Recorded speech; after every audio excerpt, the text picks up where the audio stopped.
everyone. That's my dog Diesel. Welcome to the Colorfil YouTube channel. My name's Caitlin.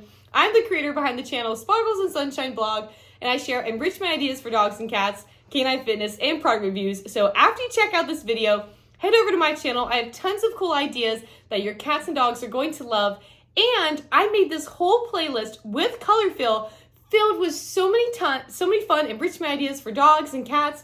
We have indoor, outdoor, winter, summer, year-round, DIY, store-bought, everything you can think of, fun new activities you can do with your pets to make their lives happier and healthier, which is what we all want, right? So since we are in the festive season, I wanted to focus on holiday enrichment because, fun fact, not all pets love the holiday season as much as we do.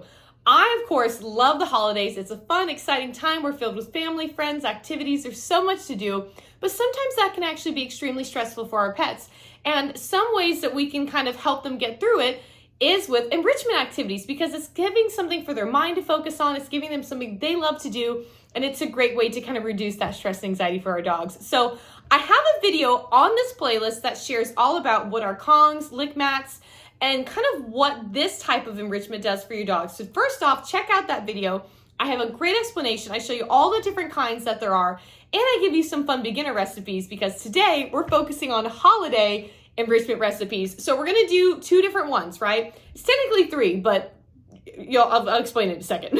So we're gonna first do a Kong recipe. This one I call my Puppermint Bark. This is one of my favorite holiday recipes I do with the dogs. Fun fact, this one actually has some fresh breath treats. Oh, I know for a fact the cats are on the other side of that door and they're messing with Annie. So that's why she just set up, because I can even see their foot. You can't see it. I can see their foot under the door. They're so silly. She's like, no more of that nonsense. So we're going to do a Kong recipe. It's called my Puppermint Bark. It has some fresh breath ingredients. Again, one of my favorites. Our dogs could all use some of that, right? And then we're going to make two different customizable lick mat recipes. You can basically turn it into whatever you want. I'm going to show you the base of it. I'm going to create kind of like my own, but these two are going to be whatever you want them to be. They're holiday inspired, and I think you're going to have a lot of fun. So I'm going to start with the Kong recipe, and for each one, I'll show what we're going to use. We're going to make it together, and we'll go from there. So let's get started. All right, so let's make our Puppermint Bark recipe. This recipe has three main ingredients, and I'm going to list two optional ones in case you want to take the fresh breath component to another level. So ingredient number one is parsley. Parsley is amazing for dogs. Not only is this known to help freshen dog breath, but it also helps support healthy digestion and honestly so many other things. This is a superfood and is fantastic for dogs. Ingredient number two is strawberries. Strawberries are great too. They're filled with antioxidants, and I read once on AKC that they can also help with teeth whitening, which is really cool. And then last but not least, some plain Greek yogurt. Pro tip about yogurt, if you ever use it with dogs, always get plain Greek yogurt, because you never want to add any of the flavored yogurts like vanilla or anything like that, because it'll have so much sugar added, and sugar isn't good for dogs. So those are the three main ingredients. And now some optional ones you can add if you want. When I first did this recipe, the dental supplement I use for my dogs is called Plaqueoff. It's ProDen Plaqueoff, Plaqueoff. It's a fantastic supplement. It's just a little scoop of kelp basically that I put on my dog's food, and it helps to naturally remove the plaque and tartar on your dog's teeth. They have little treats that you can sprinkle, that I sprinkle in the recipe. They also have their dental bones that I love to with my Kong here. I love to kind of stick that at the end, and it creates a fun little it looks like a Kong popsicle, but it's not, but it goes right in the hole, and it's just a fun little finishing touch. So what we're going to do, we're going to grab a bowl, which I have right here, and we're going to go ahead and kind of mix everything together. So we're going to do the yogurt ourselves. I got a fresh one for the recipe today because my dogs needed their own yogurt, actually. They needed a new one anyways because I've been using mine, and we needed to kind of switch this up. So I am going to be making kind of a double-ish batch because I do have two dogs. So I'm going to share kind of what I would put in there if you're making it for one dog, or if you're making multiple, so you have multiple Kongs, throughout the week or whatever. You'll kind of notice that I either double or you can triple the recipe, so be it. So I basically cut up for a 1-dose recipe. I'd use maybe 1 or 2 strawberries. They don't have to be very big. I'd say a handful of parsley. You don't need a ton. And then maybe a half a cup of yogurt. So I'm going to kind of eyeball it though for this, just because I am making kind of a double, triple-ish batch. But I'm gonna put that there. Gonna drop in my strawberries. I have Weasel licking the yogurt lid. I'm gonna move that over there. And then I'm also gonna throw in my parsley right here as well. So all you're gonna do is mix it together. This recipe is so simple. It's insane. I like to do simple but tasty and effective recipes for my dogs, because then it doesn't feel like you did a lot. You know what I mean? You made something good for them and you didn't have to do this big thing. So now I want to give you guys a pro tip on actually kind of assembling this, because there is actually some easy ways to do it. Oh, we'll clean that up in a minute. So you can go about this one of two ways. The first way is using something all of us probably already have, which is a muffin tin, right? Sorry, my dog hit my tripod. He was trying to go underneath my table here. We all have a muffin tin, right? You can easily grab your Kongs and kind of place them in this so you can easily scoop and fill as you go. And they stay in place and you can easily slide this into your freezer. Another option is what I'm going to show you here. Kong has what's called their freeze and fill tray, or fill or freeze tray. Sorry. There we go. And this basically has like a little spike there that kind of attaches the end part of the Kong to this. So you can easily have them nice and stable and upright and just kind of scoop and fill as you go. So once you have finished filling your Kongs, you're going to want to put these in the freezer, because fun fact, if you put your Kongs and stuff like that in the freezer, they actually provide a much longer lasting enriching experience for your dogs, because they have to lick longer in order to finish the treat, right? So I would put these in the freezer for maybe like a couple hours, or if you're making these like the night before on like a Sunday for the week ahead or something like that, just do it and let them sit in there overnight. They'll be nice and tasty and frozen. The nice thing about yogurt is yogurt genuinely freezes rather quickly, so you never have to feel like you have to wait like 8 hours for it to freeze. It's actually pretty good. A lot of my recipes where I'll use yogurt as like part of the design or something, they're frozen, like even if I did like an outline of something, it's done in like 15-20 minutes. It's awesome. So this is a really great recipe to either make ahead, or you can make it the morning of and have for the afternoon. So I'm going to go ahead and finish filling these on my own, and then we're going to go ahead and set up for Licky Mat recipe number 1. So for our first Licky Mat holiday recipe, we're going to use the Licky Mat Buddy. I love this for making shapes and designs, because you can easily use like the pattern on here to make triangles, squares, circles, like whatever. It allows me at least to like see it really easily. We're going to use that. You're going to need a knife and a spoon and some optional tools. You don't have to use these at all. Is a cocktail muddler. This is my favorite tool for mashing things, but again, you could just use a fork. And I have a piping bag. You can also, if you don't have one of these, you just take a Ziploc bag and just cut the corner and use it. But you can also just use like a little spoon or a knife as well and just drizzle stuff on. Again, it really comes down to how you want to customize this, which is totally up to you. But we're making a Christmas tree, and we only have a couple ingredients. The first ingredient is our plain Greek yogurt. Again, we're going to bring that back. We have steamed sweet garden peas. Any vegetable, whether it's green beans, peas, stuff like this, you want to stick with kind of the frozen options that you can either cook or steam like this, because most likely they're rid of all that excess salt that's added in a canned option. So as you can tell, we already opened this for our recipe. So you're going to want to get some peas, and then you're going to need some strawberries. I'd say like 1. Like honestly, your dogs get 1, you can have a bunch yourself. This is just a win-win. You get a treat, they get a treat. So what we're going to start with first, oh, actually, hold on. Almost forgot something. I'm also going to use a dog treat. You can use any treat that you want. There's no like right or wrong. I love this. This has become one of my new favorites. This is Karoo Wild. It's actually a South African brand. This is antelope. I never would have, I live in the States. When am I going to give antelope to my dog? Never. So this has been a really cool find. I use this for all my canine fitness. I use it in a lot of my enrichment activities. It's been a very fun treat, but I want to show you why I'm using it for this particular recipe.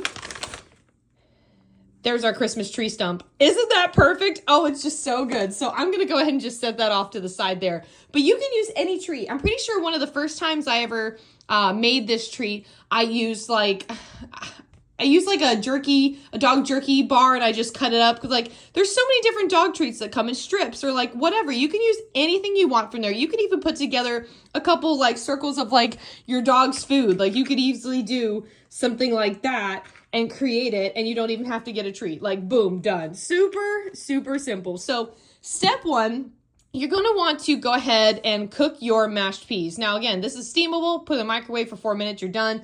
I love to use this cocktail mother. It mashes it up so well because peas can be difficult. Pro tip, mash them when they're hot. Once they start to get cold, you're done. It's just, learned from me, it's not worth it.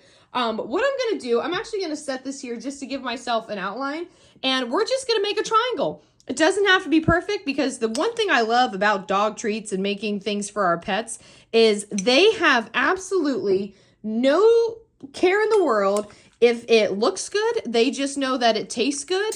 And that's the best part. You have like the most amazing audience in the world to judge and eat your food because they are not looking at your design. So you can mess up. You might not mess up. It doesn't matter. All that matters is that you made them a fun, healthy treat. So I'm going to go ahead and make this into a triangle, and then we're going to fast forward to the next step. Okay, so there's my little Christmas tree. It's kind of a fat Christmas tree. This Christmas tree needs to go on a diet. So step two in this design is you're going to open up your piping bag here, or again, your Ziploc bag, whatever, or take a spoon or a knife, anything like that. And you're honestly just going to need like a spoonful, maybe two at the max. Sometimes I put a little extra in there just so it pushes down into the piping bag better. And we're going to make our little garland or tinsel using yogurt. So I'm going to pipe this down, get this good. And I like to use it so like the tip is kind of up because I feel like it helps me create like, whoops, an angle better. Oh boy. Okay. Doesn't have to be perfect. We're just going to keep moving. But you can make little crisscross, zigzags, whatever you want to do. Whoop, there we go. And if you want to do, you can do a little at the top. You can even make a little star, whatever you want. Again, it doesn't have to look perfect. It's for our dogs. They're not judging. We're not cooking for Ramsey. You know what I mean? Now, one other thing you can do is you can grab some chopped strawberries, and these can be your ornaments. You can just kind of set them down. You can kind of stick them in so that way they kind of wedge into these little designs here if you'd like. Or another optional ingredient for any of this, including this, is you can grab some of yogurt. You can grab some dog-safe peanut butter, and you can use that to kind of attach everything. And another idea that you can use too, if you want to grab another ingredient, you can also grab some pumpkin. That can also be like a little gold star at the top. So again, it's not perfect, but I think it's really fun. Ignore that. See, if you cancel that out, it looks pretty good. So for this, I would freeze for kind of similar to like the Puppermint Bark. Freeze for just a couple hours, or you can make it, the night before for the week ahead, and your dog will absolutely love it. So now we're going to grab the Licky Mat Buddy again. I'm going to use this design again. We're going to keep the same ingredients, and I'm going to show you how to make the third holiday Lick Mat recipe. We got a fresh lick mat. We're using the peas again. We're using yogurt. And this time we're making a Christmas ornament. Now, again, this can be so custom. It can be whatever design you want. Honestly, I just go on Google, on Pinterest. I look up Christmas ornament clip art or just Christmas clip art. And you can get so many fun ornament designs. You can even look through your own ornaments and make a dog treat that matches an ornament on your Christmas tree. I think that's really cool, but that's just me. So this can be as easy, as simple, as complex, whatever as you want. It doesn't matter, but no matter what, we're going to make a circle. Pro tip too, if you want, I'm not doing it for this time around just because I wanted to keep it kind of as simple as possible, but a lot of my recipes, reason why I like using a piping bag, I'm a very creative person, so I like to come up with these fun ideas just because it's not only a treat for them, but it's just like a fun activity for me. And I usually will create like an outline using like my piping bag, and I'll go ahead and do the circle, and then I'll fill it in from there. So because I'm just kind of doing kind of a little rough cut version here, because I know not everyone wants to do anything like that, you can easily just create a circle like I'm doing here with a knife. It might not be like as perfectly round as possible, but again, who cares? It's just for fun. Or you can take that piping bag route and actually do it in advance. Another little pro tip on that route too is that sometimes what I like to do is I will go ahead and pipe a circle or pipe the shape of whatever it is, and then I'll put it in the freezer for like, I don't know, like 15, 20 minutes. And once I do that, or while I'm doing that, I'll go and play with my dog. I'll do tug of war. I'll do something that's just kind of fun. And it lets the time go by really fast. And then I go back, finish it, and my dog got to play. I made them a treat, and it's just a good day. So what I'm gonna do here is I'm gonna add one more spoonful of yogurt to my piping bag just to let that get down in there a little bit more. And again, there's so many different like designs you could do. For this one, honestly, when I went online, I saw like fun little zigzags. You could honestly do polka dots. That's what I'm gonna do, is just make fun little polka dots. Whoop, let me get my yogurt all the way down. I'm gonna use my my lid here so I can actually like press this down and it explode on this versus that, so we don't have an incident again. So just quick little circles. You can do something like that. And then you have another option here. You can either keep the yogurt and use that as like the actual ornament tip, or you could grab some pumpkin again, kind of like how last time, and you can actually create like a little like gold top, how that's usually where the ornament is, where like the hook would go. You could do that too. And as simple as that, you can add strawberries. You can create a fun design. You can also blend some strawberries and freeze it, like pour it in there and then design on top. The options are endless for what you could do with this Christmas ornament. But again, you can freeze this in just a couple hours or overnight and you're done. And honestly, it kind of looks like a cookie too. So it can even be a Christmas cookie. You know, it looks like a matcha cookie. You know what I mean? It can be as fun as you want it to be. So those are your fun holiday enrichment recipes. I hope you guys enjoyed these. Definitely head over to the enrichment playlist here on the Colorfil channel. I have tons of fun enrichment ideas for your dogs on my YouTube channel. I have a ton of enrichment ideas, including lick mat recipes. I have beginners, some fun creative designs. And on my blog, sparklesandsunshineblog.com, I have even more. So hope you guys love this video. Don't forget to check out the playlist to learn more. And if you have any questions, let me know. I'll see you in the next video. Happy holidays!